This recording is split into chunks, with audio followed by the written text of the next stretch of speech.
If you had superpowers, I am quite confident you would not be a superhero.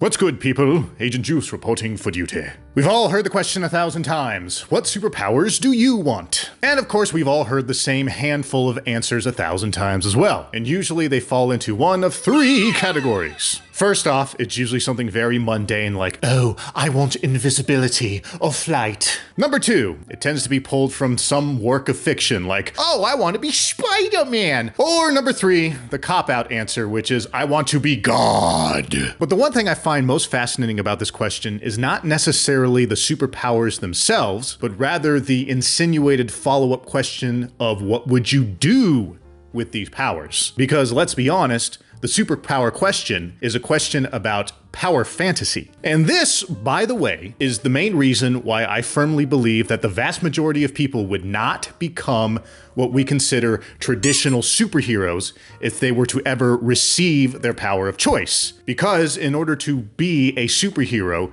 you essentially have to give up your power fantasy in service of other people instead of, appeasing your own ego. But wait, I hear you say. My power fantasy is swooping in the nick of time to save the day. Okay, I will admit some people are actually that altruistic.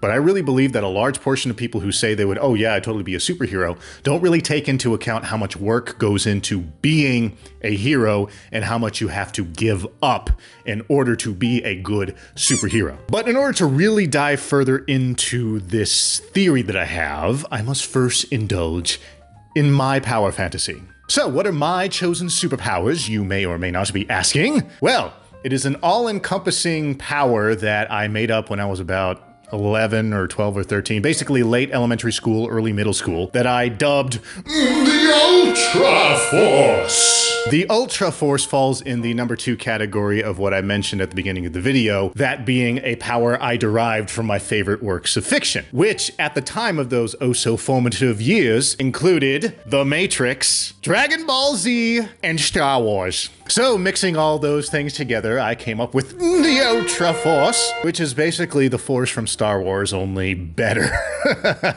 How much better, you may be asking? Well, it is a 13-year-old boy's power fantasy, so it would include, but would not be limited to, super strength, super speed, super reflexes, super flight, energy projection, teleportation, regeneration, telekinesis, mind alteration, among other things, of course. But it's not enough to have OP superpowers, so naturally you have to have a snappy outfit to go with it. And what did I choose? Oh, nothing fancy, just the classic Matrix hacker noir chic, including the edgy trench coat, bitchin' shades, the 2 lightsabers, green in color of course, hashtag Luke Skywalker's best Jedi, and a Duff Beer t-shirt.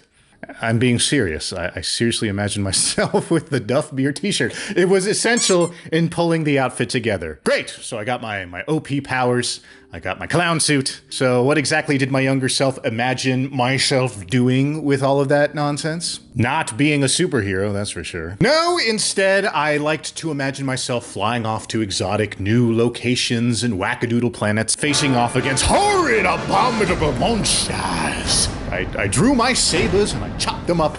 I did my sweet Matrix, Dragon Ball Z, Kung Fu, shoot lasers nonsense and defeated the horrid beasts. So in essence, my power fantasy was basically being an explorer, or I guess if you want to be more callous about it, a space equivalent of a colonial era big game hunter, going off to these exotic new places, checking them out, observing the horrid megafauna that exists there, and killing them. But that was then. That was when I was but a tyke. What about now? I'm an adult, right? I should be more mature. I should be more responsible. I should be saying that if I had such great power, of course I would take on such great responsibility. But at the same time, no, I kind of wouldn't. And then, of course, you might be saying, well, why not? That sounds selfish. But in order to further extrapolate, allow me to now turn this question to you. Right now, you watching, I want you to imagine in your head your ideal set of powers. Now, with your superpower in your head, think about what is the first thing you would do with that superpower. And as you're thinking of that thing, I want to ask you something in addition to that. Is whatever it is you're thinking of doing with your power making your life easier or harder than it is right now?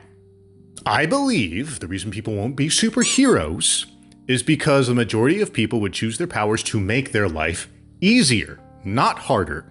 And being a hero inherently is harder to do than to just not. But hold on, you once again say, the first thing I'm doing with my power is helping people. My family is poor, my mother is sick, and I use my great powers to help them out, which is good. But are you doing that because you're making your life easier?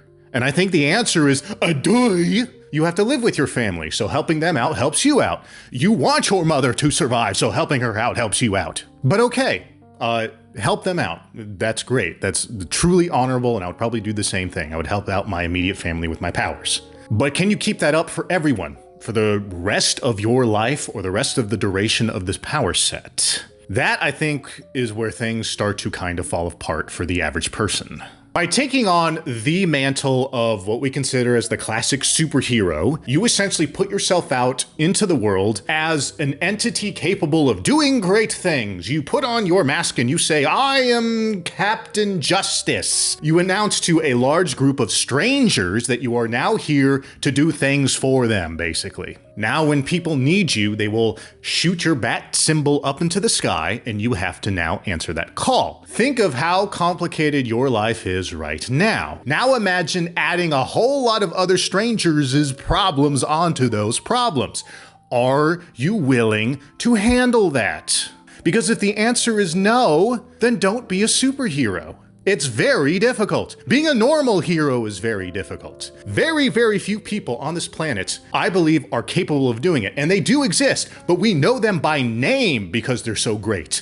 These are like the Gandhis, the Mr. Rogers of the world. Are you that caliber? Some of you might be, actually. I don't know. In which case, you deserve your powers more than anyone else, as far as I'm concerned.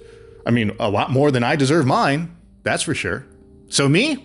If I had my powers, I mean, I would definitely have fun with it. Be a great way to travel because I have the Ultra Force and I can zip around wherever I want. But going out and putting on the Captain Justice costume, that is a load of responsibility that very, very few people in all of human history can really handle. And I know I'm not one of them. Because if I was, I would be doing it right now. I would be a Mr. Rogers. I would be a Gandhi, but I'm not. But what is your full answer? I'm actually quite curious. Go ahead and comment down below. Yes, of course, it's for engagement, but I'm actually curious to hear what your powers are, what you're going to do with them, and if you would toy around with being a hero. Maybe it is something you want to do here and there, or maybe you want to try to put on the cape and cowl and, you know, consequences be damned.